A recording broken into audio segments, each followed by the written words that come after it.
الحمد للہ وکفی وسلام علی عبادہ الذین اصطفی اما بعد فاعوذ باللہ من الشیطان الرجیم بسم اللہ الرحمن الرحیم کلوا واشربوا من رزق اللہ ولا تعصوا فی الارض مفسدین سبحان ربک رب العزۃ عما یصفون وسلام علی المرسلین والحمد للہ رب العالمین اللہم صلی علی سیدنا محمد وعلی آل سیدنا محمد وبارک وسلم۔ میرے محترم بھائیو، دوستو، بزرگوں، دین اسلام بنیادی طور پر 5 شعبوں پر مشتمل ہے۔ نمبر 1 عقائد، نمبر 2 عبادات، اور نمبر 3 معاملات، اور نمبر 4 معاشرت، اور نمبر 5 اخلاق۔ عقائد کا مطلب آپ جانتے ہیں کہ ہمارا عقیدہ قرآن و سنت کے مطابق ہونا چاہیے، توحید، رسالت، اور اسی طرح قرآن اور آخرت، صحابہ اور اہل بیت کے متعلق۔ اور دوسرا معاملہ ہے عبادات کا، اللہ رب العزت کے احکامات پہ عمل کرنا، اور اسی طرح اللہ کے محبوب صلی اللہ علیہ وسلم کی سنتوں پہ عمل کرنا، اس کا تعلق عبادات کے ساتھ ہے۔ اور تیسری چیز ہے معاملات، کہ معاشرے میں رہتے ہوئے جو ہم کاروبار کرتے ہیں، لین دین کرتے ہیں وغیرہ، شریعت کو سنت کے مطابق ہونی چاہیے یہ چیزیں۔ اور چوتھی چیز ہے معاشرت، معاشرے میں رہنے ہوئے جو چیزیں ہمیں پیش آتی ہیں، بندوں کا باہم معاملہ وغیرہ، اس طرح کی چیزیں، اس میں بھی ہمیں شریعت و سنت کو ملحوظ رکھنا چاہیے۔ اور 5ویں چیز ہے اخلاق، کہ باطنی طور پر ہماری روحانی بیماریوں سے اصلاح وغیرہ ہو۔ اصل میں اخلاق اسے کہتے ہیں،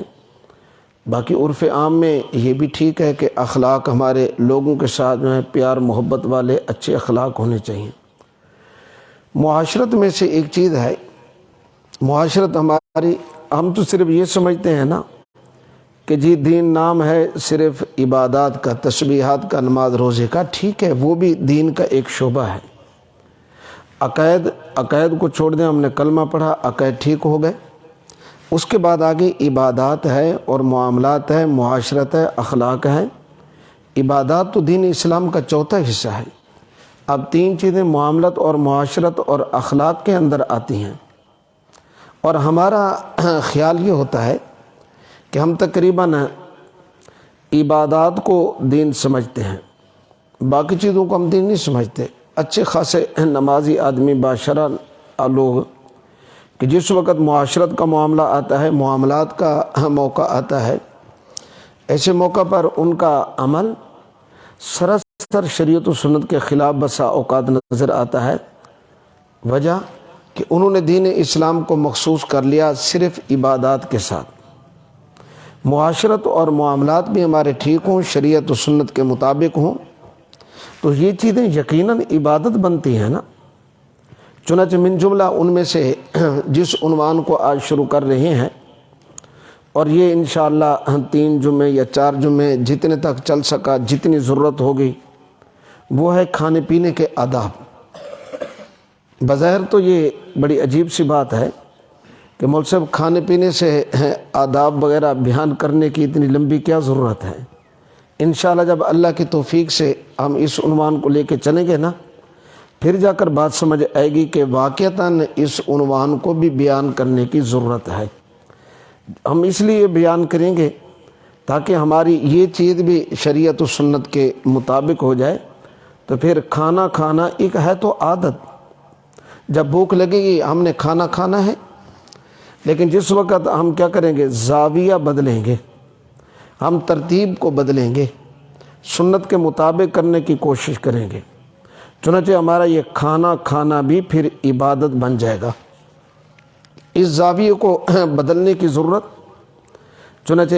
حضرت سلمان فارسی رضی اللہ تعالی عنہ، ایک کافر نے ان کو یہ بات کہی کہ تمہارے نبی حضرت محمد صلی اللہ علیہ وسلم بڑی عجیب باتیں تمہیں بتاتے ہیں، چھوٹی چھوٹی باتیں تمہیں بتاتے ہیں، اور یہ تو بیت الخلاء میں جانے کا طریقہ وغیرہ، یعنی اس نے بظاہر اعتراض کیا کہ نبوت کا منصب اتنا اعلیٰ اور سکھا رہے ہیں تمہیں چھوٹی چیزیں۔ تو حضرت سلمان فارسی رضی اللہ تعالیٰ عنہ نے اس کی اس حماقت کا جواب دیتے ارشاد فرمایا، ہاں اللہ کے نبی صلی اللہ علیہ وسلم ہماری ساری زندگی کی رہنمائی فرماتے ہیں، ہمیں یہ بات بھی بتائی ہے کہ بول و براز کے وقت قبلے کی طرف نہ منہ کرنا چاہیے نہ پیٹھ کرنی چاہیے۔ یہ ساری باتیں اللہ کے محبوب صلی اللہ علیہ وسلم نے ہمیں بتا دی ہیں تاکہ ہماری یہ ترتیبیں بھی شریعت و سنت کے خلاف نہ ہوں، شریعت و سنت کے مطابق ہوں۔ ہمارے لیے تو یہ فخر کی بات ہے کہ آقا راہبر ہیں، ہماری رہنمائی فرما رہے ہیں اور یہ راستہ ہمیں جنت تک لے کے جائے گا۔ گویا کہ حضرت سلمان فارسی رضی اللہ تعالیٰ عنہ نے بتا دیا نا کہ جس چیز کو تم تنزیہ انداز سے پیش کر رہے ہو نا، اور تم اس کو دین اسلام کا حصہ نہیں سمجھ رہے اور اعلیٰ شخصیت کے منصب کے خلاف سمجھ رہے ہو، وہ ہماری زندگی کے ہر شعبے کی رہنمائی فرماتے ہیں۔ تو جس وقت ہم کھانے پینے کی ترتیب کے اندر اس زاویے کو شریعت و سنت کے مطابق کریں گے نا، صرف زاویہ بدلیں گے تو یہ سارے کام ہماری عبادت بنتے جائیں گے۔ چنانچہ حکیم الامت حضرت مولانا اشرف علی تھانوی رحمۃ اللہ علیہ، ان کے خلیفہ تھے حضرت ڈاکٹر عبدالحی عارفی رحمۃ اللہ علیہ، کراچی کے اندر وقت گزارا ہے، وفات ہوئی ہے۔ شیخ الاسلام حضرت مولانا مفتی محمد تقی عثمانی صاحب دامت برکاتہم العالیہ کے بھی شیخ تھے۔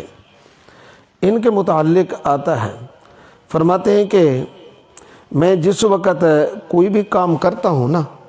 تھوڑا سا میں ٹھہر جاتا ہوں۔ میں گھر میں گیا، اگر بچہ دوڑتا ہوا آیا، بیٹا ہے، پوتا ہے، نواسا ہے، اب صاحب ظاہر ہے کہ بچوں کے ساتھ آدمی کو قلبی طور پر محبت ہوتی ہے اور پیار کرنے کو دل کرتا ہے، آدمی اٹھاتا ہے۔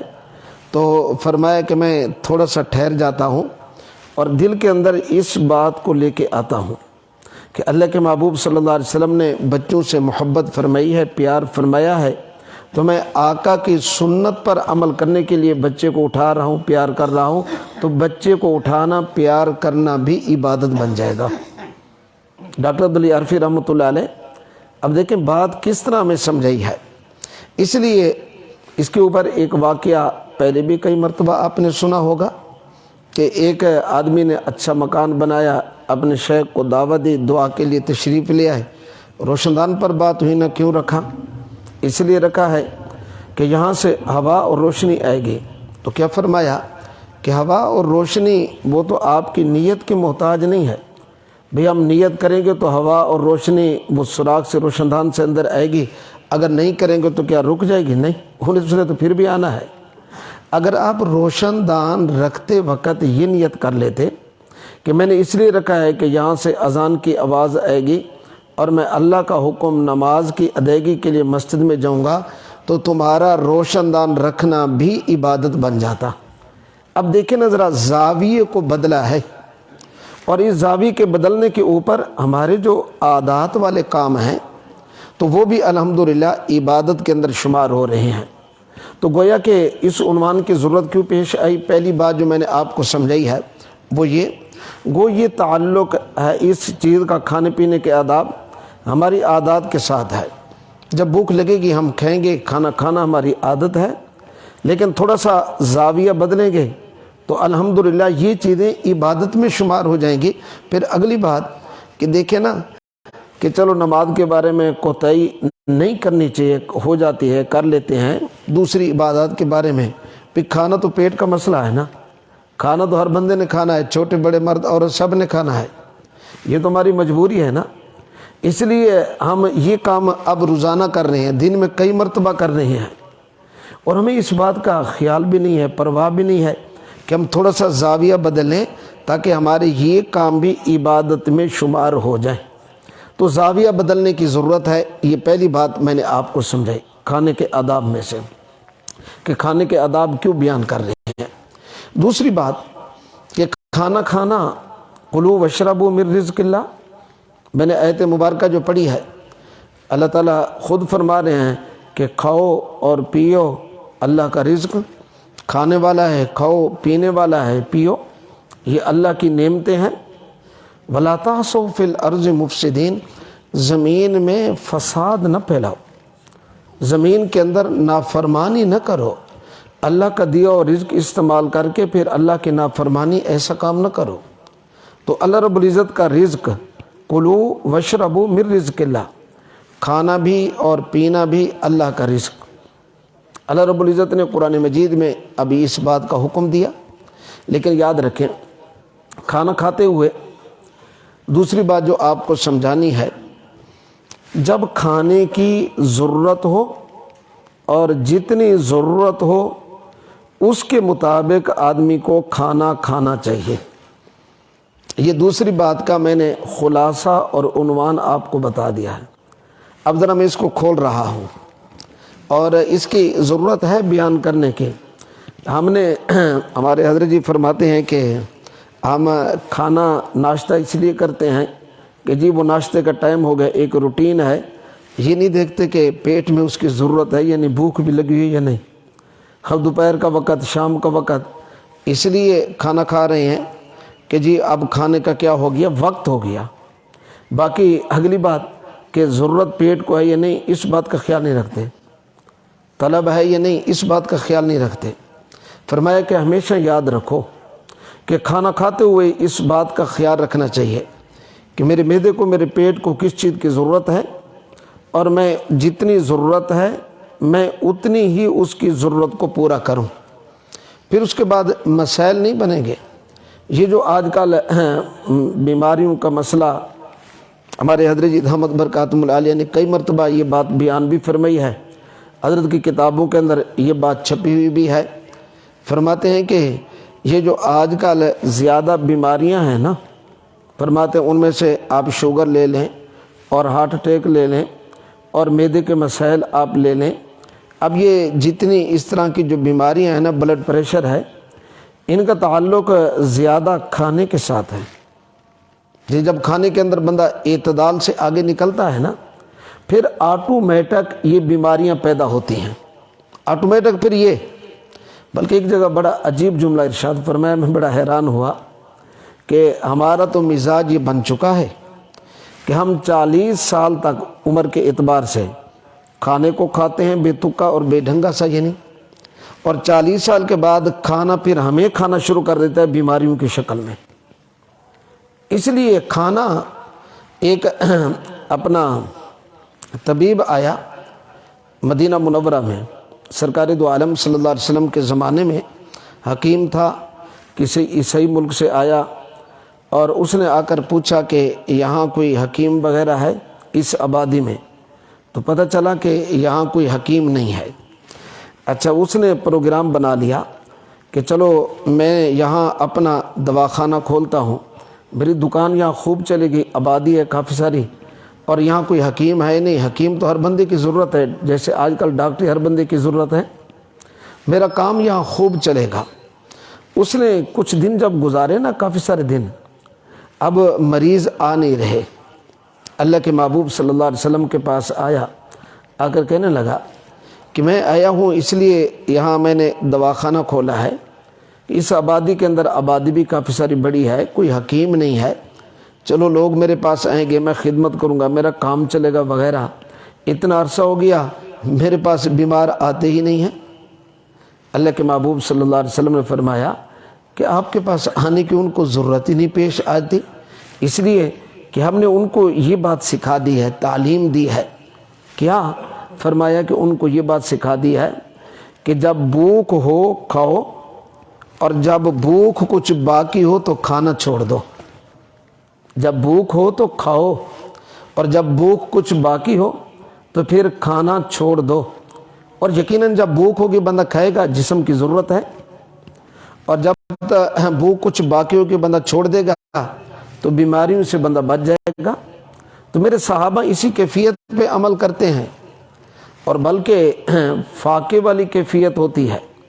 کہ بعض دفعہ یوں ہوتا ہے کہ 2 مہینے گزر جاتے ہیں